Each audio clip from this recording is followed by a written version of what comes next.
రైతు భరోసాకి సంబంధించి పెద్ద ఎత్తున చర్చ జరుగుతోంది. ఎందుకంటే సాగు చేసే రైతులకే ఈసారి నుంచి రైతు భరోసా ఇవ్వబోతున్నామని ప్రభుత్వం స్పష్టంగా చెప్పినటువంటి నేపథ్యంలో మరి కట్ ఆఫ్ ఎంత ఉంటుంది, ఎన్ని ఎకరాలకు కట్ ఆఫ్ పెట్టబోతోంది, పెద్ద ఎత్తున ఇదే చర్చ జరుగుతోంది. యాక్చువల్లీ వీటికి కొన్ని నియమ నిబంధనలు కూడా రూపొందిస్తున్నారు. అది ఏంటి అంటే మనకందరికీ తెలుసు, కేంద్ర సర్కార్ కూడా పిఎం కిసాన్ సమ్మాన్ నిధి అని రైతులకు సహాయం చేస్తున్న పరిస్థితి. సో వాళ్ళు ఏవైతే నియమ నిబంధనలు పెట్టుకున్నారో అవే నియమ నిబంధనలు ఇక్కడ రైతు భరోసాకి కూడా పెట్టాలన్న ఆలోచన సర్కార్ చేస్తున్నట్టు కనిపిస్తోంది. ఎందుకంటే అందులో క్లియర్గా కొంతమందికి డెఫినెట్లీ రైతు అని చెప్పబడిన వాళ్ళు ఎవరైతే నిజమైన రైతులు ఉన్నారో అందులో కరెక్ట్గా గుర్తించారు అని రాష్ట్ర సర్కార్ విశ్వసిస్తోంది. అందులో భాగంగానే ఇప్పుడు పిఎం కిసాన్ సమ్మాన్ నిధి ఎవరికి అనర్హులు అంటే ఎవరికి రావట్లేదు అంటే ప్రజాప్రతినిధులు అంటే ఎవరైతే పాలిటిక్స్లో ఉన్నారో వాళ్ళకి, ప్రభుత్వ ఉద్యోగులు అంటే ఇప్పుడు కూడా జీతాలు పొందేవారు కావచ్చు, లేదంటే ఇంకా పెన్షన్ వస్తున్న వాళ్ళకు కావచ్చు, వాళ్ళకు కూడా ఈ పిఎం కిసాన్ సమ్మాన్ నిధి అందట్లేదు. అగైన్ ఆదాయ పన్ను అంటే ఎవరైతే ఐటీ కడుతున్నారో వాళ్ళు అనర్హులు. అంటే 5 ఏళ్లలో కనీసం వరుసగా 2 ఏళ్ళు ఐటీ చెల్లించిన వాళ్ళు ఎవరైతే ఉంటారో వాళ్ళు ఇందులో అనర్హులు అన్నమాట. అండ్ కుటుంబంలో ఒకవేళ కంబైన్డ్ ఫ్యామిలీ అనుకోండి, ఆ కుటుంబంలో ఒకవేళ 5 ఏళ్ల నుంచి ఈ ఐటీ కడుతుంటే అందులో ఒక్కరున్నా సరే ఆ కుటుంబానికి పూర్తిగా పథకం వర్తించదు. దెన్ డాక్టర్స్, ఇంజనీర్లు, లాయర్లు, చార్టెడ్ అకౌంటెంట్లు, ఆర్కిటెక్ట్స్ ఇట్లా నిపుణులు ఎవరైతే ఉన్నారో వాళ్ళందరికీ కూడా ఈ పథకం వర్తించట్లేదు. అండ్ కుటుంబంలో ఎంతమంది రైతులు ఉన్నా సరే ఒక్కరికి మాత్రమే ఈ పెట్టుబడి సాయాన్ని పిఎం కిసాన్ సమ్మాన్ నిధి కింద అందుతున్న పరిస్థితి అయితే కనిపిస్తోంది. సో దీనివల్ల సగానికి సగం అంటే చాలా వరకు ఒక 30% వరకు రైతులు తగ్గిపోయే అవకాశం అయితే డెఫినెట్లీ కనిపిస్తోంది. ఇంకోటి కట్ ఆఫ్ కూడా ఎలా తీసుకుందాం అనుకుంటున్నారంటే 7 ఎకరాల సీలింగ్ అంటే 7 ఎకరాల వరకు ఉన్న వాళ్ళకే ఇవ్వాలి అనేది కూడా కొంత ఆలోచన చేస్తున్నట్టుగా స్పష్టంగా అర్థమవుతోంది. సో ఎన్ని ఎకరాలు ఒకవేళ రైతుకు ఎన్ని ఎకరాలు ఉన్నా సరే బట్ ఈ సీలింగ్ ఏదైతే ఉందో రైతు సహాయం ఏదైతే ఉందో 7 ఎకరాల వరకే ఇవ్వాలి అని కొంతవరకు నిర్ణయం తీసుకున్నట్టుగా అర్థమవుతోంది. ఎందుకంటే పిఎం కిసాన్ సమ్మాన్ నిధి కింద 5 ఎకరాల లోపు భూమి ఉన్న రైతులకు మాత్రమే కేంద్ర సర్కార్ పెట్టుబడి సాయం అందిస్తోంది. సో రాష్ట్ర పథకంలోనూ ఒక భూమికి సీలింగ్ విధిస్తే బాగుంటుంది అన్నటువంటి ఆలోచన చేసింది ఎవరు? ఉప ముఖ్యమంత్రి భట్టి విక్రమార్క నేతృత్వంలోని మంత్రివర్గ ఉపసంఘం ఏదైతే ఏర్పాటైందో ఇవన్నీ కూడా సిఫార్సులు ప్రభుత్వానికి చేసినట్టుగా తెలుస్తోంది. అండ్ 10 ఎకరాల లోపు భూమికి మాత్రమే రైతు భరోసా ఇవ్వాలని యాక్చువల్లీ ఫస్ట్ అనుకున్నారు.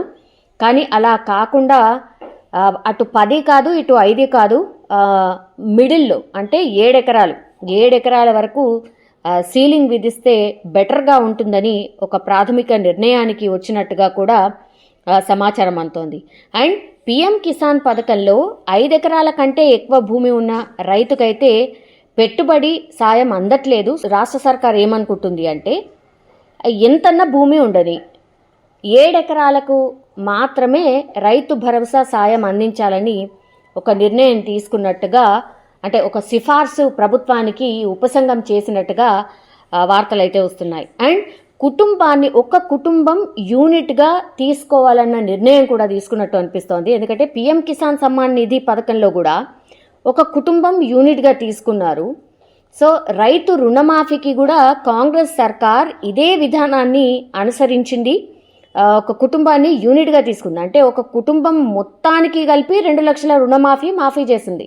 అంటే ఆ కుటుంబంలో సపోజ్ 2 కొడుకులు అండ్ తండ్రి ఉన్నారనుకోండి, అందులో అంటే డిఫరెంట్గా వాళ్ళు రైతులాగా నమోదై ఉన్నా సరే ఆ కుటుంబం మొత్తానికి కలిపి, ఇప్పుడు సపోజ్ ఒక కుటుంబంలో ముగ్గురు ఉన్నారనుకోండి, వాళ్ళందరికీ కూడా 2 లక్షలు, 1,50,000 ఇట్లా ఒక్కొక్కరికి అట్లా ఉన్నా సరే ఆ కుటుంబం మొత్తాన్ని కూడా యూనిట్గా తీసుకుంది. సో అందుకనే చాలామందికి మాకు కాలేదు రుణమాఫీ, మాకు కాలేదు అని ఎందుకు అంటున్నారంటే ఇదే రీజన్. కుటుంబాన్ని యూనిట్గా తీసుకుంది అంటే ఫ్యామిలీలో ఒక తండ్రి తర్వాత 2 కొడుకులో 3 కొడుకులో ఉంటే వాళ్ళ పేర్ల మీద కూడా లోన్స్ అయితే దొరికాయి, కానీ ఈ రుణమాఫీ మాత్రం అందరికీ కాలేదు. అదే రీజన్, రుణమాఫీ మాకు కాలేదు అన్నటువంటి వార్తలు. సో ఇప్పుడు రైతు భరోసా కూడా కుటుంబాన్నే యూనిట్గా తీసుకోవాలని ఒక నిర్ణయానికైతే వచ్చినట్టుగా చెప్తున్నారు. అంటే ఒక కుటుంబంలో ఎంతమంది పేర్ల మీద ఎంత భూమి ఉన్నా సరే ఆ కుటుంబం మొత్తానికి కలిపి కేవలం 7 ఎకరాలకి మాత్రమే ప్రభుత్వ సాయం అందేలా కసరత్తు చేస్తున్నట్టుగా మనకున్నటువంటి సోర్స్. అండ్ దాని తర్వాత గత 5 ఏళ్లలో వరుసగా 2 ఏళ్ల పాటు కూడా ఎవరైతే ఆదాయ పన్ను అంటే ఐటీ చెల్లించిన వారు ఒకవేళ కుటుంబంలో ఒక్కరున్నా సరే ఆ కుటుంబానికి పిఎం కిసాన్ సమ్మాన్ నిధి ఇవ్వట్లేదు. అదే విధానాన్ని ఇప్పుడు రైతు భరోసాకు కూడా పెట్టాలని ప్రభుత్వం ఆలోచిస్తున్నట్టుగా కూడా ఒక సమాచారం అయితే అందుతోంది. సో పిఎం కిసాన్ సమ్మాన్ నిధి ఏదైతే కేంద్రం పాటిస్తోందో నియమ నిబంధనలు, సో అవన్నీ కూడా ఇప్పుడు రాష్ట్ర సర్కారు కూడా పాటించే అవకాశం చాలా అంటే చాలా ఎక్కువ మట్టుగా కనిపిస్తోంది. ఎందుకంటే నిజమైన రైతులు ఎవరైతే పంట పండించే రైతులు ఎవరైతే ఉంటారో వాళ్ళకే ఈ సాయం అందుతుంది అని ప్రభుత్వం నమ్ముతోంది. సో కాంగ్రెస్ సర్కార్ అయితే సంక్రాంతి నుంచి ఈ పథకాన్ని తీసుకురావాలని ఫిక్స్ అయి ఉంది కాబట్టి రైతు భరోసా పూర్తిగా ఈ పిఎం కిసాన్ సమ్మాన్ నిధి ఏదైతే అమలు చేస్తోందో కేంద్ర సర్కార్, అవే నియమ నిబంధనలు మనం కూడా పెడితే సో అందరూ నిజమైన రైతులకి లబ్ధి పొందుతోంది అని నమ్ముతున్నట్టుగా అయితే మనకైతే అర్థమవుతోంది. సో మంత్రివర్గ ఉపసంఘం కూడా ఇవే సూచనలు ఇచ్చినట్టుగా మనకున్నటువంటి సోర్స్. సో ఒకవేళ ఈ ఉద్యోగులు ఎవరైతే ఉన్నారో, ప్రభుత్వ ఉద్యోగులు ఎవరైతే ఉన్నారో, ప్రభుత్వ ఉద్యోగులు మొత్తం అందరికీ వర్తించకుండా పోతుందంటే అది కాదు. ఇందులో ఒకవేళ 4వ తరగతి ఉద్యోగులు అండ్ స్థానిక సంస్థల ప్రజా ప్రతినిధులు ఒకవేళ ఉంటే మాత్రం వాళ్ళని మినహాయించబోతున్నట్టు కూడా ఒక సమాచారం అయితే అందుతోంది. సో ఇవన్నీ కూడా ఎక్కువ మటుకి ఇవే నియమ నిబంధనలు ఉండబోతున్నట్టుగా మనకున్నటువంటి సోర్స్. అండ్ ఇప్పుడు కొత్త మార్గదర్శకాలతో రైతులకు ఏదైతే పెట్టుబడి సాయం చేయబోతున్నారో చాలా మట్టుకి తగ్గే అవకాశం అయితే కనిపిస్తోంది. ఎందుకంటే మన రాష్ట్రంలో ఇప్పుడు పిఎం కిసాన్ సమ్మాన్ యోజన ద్వారా 30 లక్షల మంది రైతులకు పెట్టుబడి సాయం అందుతోంది. అండ్ రైతు బంధు ద్వారా 1,48,70,45 ఎకరాలకు సంబంధించి ఒక 65 లక్షల మంది రైతులకైతే సాయం అందుతూ వస్తోంది మొన్నటి వరకు కూడా.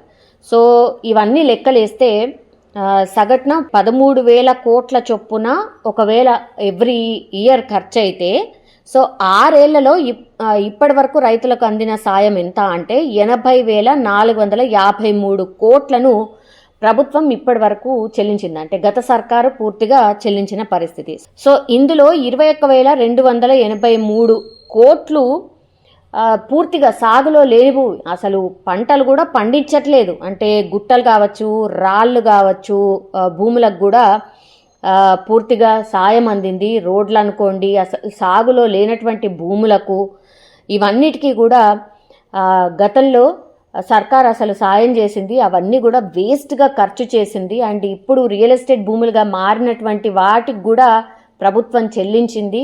అండ్ ప్రజాప్రతినిధులు ఇట్లా ఐటీ కట్టిన వాళ్ళ అందరికీ కూడా చెల్లించింది. సో అవన్నీ తీసేస్తే చాలా వరకైతే ఇప్పుడు 3,000 కోట్ల నుంచి 4,000 కోట్ల మేర పెట్టుబడి సాయం తగ్గే అవకాశం ఉన్నట్టు ఇప్పుడు ఒక అంచనాకైతే ప్రభుత్వం వచ్చినట్టుగా చెప్తున్నారు. అంటే లాస్ట్ ఇయర్ వరకు, అంటే బీఆర్ఎస్ సర్కార్ హయాంలో వరకు 13,000 కోట్ల రూపాయలు ఏదైతే అందిందో వాళ్ళు 5,000 ఎకరాల చొప్పున అందరికీ ఇచ్చిండ్రు. అంటే ఏ కట్ ఆఫ్ పెట్టుకోలేదు.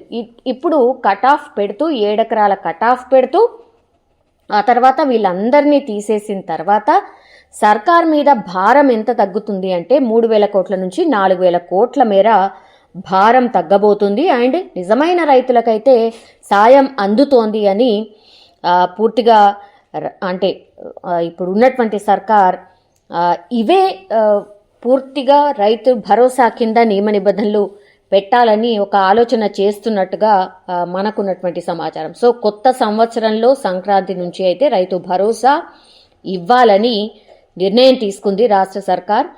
సో ఈ 30న మంత్రివర్గ సమావేశం జరగబోతోంది, క్యాబినెట్ సమావేశం జరగబోతోంది. ఆ క్యాబినెట్ సమావేశంలో పూర్తిగా రైతు భరోసాకు ఆమోదం తెలుపబోతోంది మంత్రివర్గం అంతా కూడా. సో రైతు భరోసా అమల్లో భాగంగా ప్రభుత్వం ఇవే విధి విధానాలు అనుసరించబోతోంది అనేటువంటిది పెద్ద ఎత్తున చర్చనైతే జరుగుతోంది. అండ్ నిజమైన సాగు రైతులు, నిజమైన రైతులు ఎవరు అని ఎలా గుర్తించబోతుంది అంటే యాక్చువల్లీ రైతులు భూమిని సాగు చేశారో లేదో కూడా వెరీ వెరీ ఇంపార్టెంట్. అందుకని రైతులు భూమిని సాగు చేశారో లేదో తెలుసుకోవడానికి టెక్నాలజీని వాడబోతోంది. అంటే ప్రతి సీజన్లో శాటిలైట్ సర్వే చేయాలని నిర్ణయం అయితే సర్కార్ తీసుకున్నట్టుగా చెప్తున్నారు. ఇందుకోసం నేషనల్ రిమోట్ సెన్సింగ్ సెంటర్ వీళ్ళ సహకారాన్ని తీసుకోబోతున్నారు. అండ్ అదొకటే కాదు, ఆ తర్వాత మళ్ళీ ఎవరైతే పూర్తిగా వ్యవసాయ అధికారులు ఎవరైతే ఉంటారో సహాయ వ్యవసాయ అధికారులు కూడా క్షేత్రస్థాయిలో అంటే గ్రౌండ్ లెవెల్లో వెళ్ళి వీళ్ళందరూ పంట సాగు చేశారా లేదా అనేది కూడా క్రాస్ చెక్ చేసుకోబోతున్నారు. అంటే ఎన్ఆర్ఎస్సి ఒకవైపు శాటిలైట్ టెక్నాలజీని ఉపయోగించబోతున్నారు, అట్లాగే ఎంత భూమిలో ఏ పంట సాగు చేశాడనే వివరాలు కూడా ఇప్పుడు పూర్తిగా గ్రౌండ్ లెవెల్లో ఈ వ్యవసాయ అధికారులు వచ్చి ఆ నివేదికను సమర్పించి ఆ తర్వాతనే రైతు భరోసా డబ్బులను పూర్తిగా రైతులకు, నిజమైన సాగు చేసే రైతులకు విడుదల చెయ్యాలి అనే నిర్ణయానికి ప్రభుత్వం వచ్చినట్టుగా కూడా చెప్తున్నారు. సో దీని ప్రకారం అయితే ఖరీఫ్లో వచ్చే పెట్టుబడి సాయానికి అండ్ రబీలో అందే సాయానికి మధ్య కూడా చాలా తేడా ఉండబోతోంది. ఎందుకంటే రాష్ట్రంలో రబీలోనే అంటే యాసంగి పంటకే సాగు విస్తీర్ణం చాలా తగ్గిపోతూ ఉంటుంది. సో ఒక సీజన్ అంటే 6 నెలలకు ఒక అమౌంట్ అవుతుంది, ఇంకో 6 నెలలకు ఇంకో అమౌంట్ అవుతుంది. అంటే కొంత ప్రభుత్వం మీద భారం తగ్గుతుంది అనేది కూడా పూర్తిగా ప్రభుత్వం ఒక ఆలోచన చేస్తున్నట్టుగా మనకున్నటువంటి అర్థమవుతుంది. సో ఇందులో ఒకటి ఏంటంటే ఒక కట్ ఆఫ్ని పెట్టుకున్నారు, అది చాలా బాగుంది. ఇంకోటి ఏంటంటే నిజమైన సాగు ఎవరైతే రైతులు చేస్తున్నారో వాళ్ళకే సాయం అందాలి, అది కూడా చాలా బాగుంది. ఆ తర్వాత డబ్బులు వేస్ట్ కాకుండా ఉండడానికి టెక్నాలజీని వాడబోతున్నారు. ఆ తర్వాత గ్రౌండ్ లెవెల్లో కూడా ఇంకోసారి గ్రౌండ్ లెవెల్లో అధికారులు వెళ్ళి చెక్ చేస్తున్నారు. కాబట్టి ఇట్లా క్రాస్ చెకింగ్ అంతా అయిన తర్వాతనే రైతులకు ఇప్పుడు ఈ రైతు భరోసా అందించే అవకాశం ఉంది అనేటువంటిదైతే ఒక స్పష్టంగా అర్థమవుతున్న సిచ్యువేషన్. సో నిజంగానే మరి రైతులు దీన్ని యాక్సెప్ట్ చేస్తారా అనేది చూడాల్సిందే. ఆ తర్వాత కౌలు రైతులకు ఏదైతే ప్రామిస్ చేశారో కౌలు రైతులకు మాత్రం ఆదుకోవాల్సిన అవసరం డెఫినెట్లీ ప్రభుత్వం మీద ఉంది. ఎందుకంటే కౌలు రైతులే చాలా ఎక్కువ మంది ఉన్నారు. ఎవరైతే భూమిని కలిగి ఉన్నారో వాళ్ళు అసలు పంటలు పండించట్లేదు, వేరే వేరే వాటిలలో వాళ్ళు జాబ్స్ అనుకోండి, ఇంకోటి అనుకోండి, దాంట్లో వెళ్ళిపోయారు. కానీ ఎవరైతే ఈ కౌలుకిచ్చి కౌలు రైతుల ద్వారా చేస్తున్నారో వాళ్ళను గుర్తించాల్సిన అవసరం డెఫినెట్లీ ఉంది. దీనికి మాత్రం నిజంగా గ్రౌండ్ లెవెల్లో కసరత్తు చాలా సీరియస్గా జరగాలి. కౌలు రైతులే చాలా పెద్ద సంఖ్యలో ఉన్నారు. సో ఏవైతే మీరు ప్రజాప్రతినిధులు తీసేశారు, గుట్టలకు రప్పలకు ఇవేవైతే తీసేసిండ్రో అవన్నీ అమౌంట్ని కూడా కౌలు రైతులు ఎవరైతే నిజమైన కౌలు చేసి పంటలు పండిస్తున్నారో వాళ్ళకి అందేలాగా చూడాలి అని అందరూ రిక్వెస్ట్ చేస్తున్న పరిస్థితి అయితే కనిపిస్తోంది. దీనికి సంబంధించి సీరియస్గా గ్రౌండ్ వర్క్ చేయాల్సిన అవసరం కూడా ప్రభుత్వం మీద ఉంది అనేది అందరూ మాట్లాడుతున్న పరిస్థితి అయితే కనిపిస్తోంది. నిజమైన రైతులని గుర్తించాలి, వాళ్ళకే నిజమైన రైతు భరోసా అందాలి అనేది కూడా ప్రతి ఒక్కరు కూడా మాట్లాడుతున్న పరిస్థితుల్లో మరి ఈ నెల 30 తారీఖున క్యాబినెట్ సమావేశం జరగబోతోంది కాబట్టి అక్కడ పూర్తిగా నియమ నిబంధనలు ఇప్పుడు నేను చెప్పినటువంటి నియమ నిబంధనలే ఎక్కువ మట్టుకే ఉండబోతున్నాయి. అండ్ కౌలు రైతులకు కూడా ఎవరు ఏంటి అనేది కూడా అందులోనే ఫైనల్ అయ్యే అవకాశం అయితే కనిపిస్తోంది.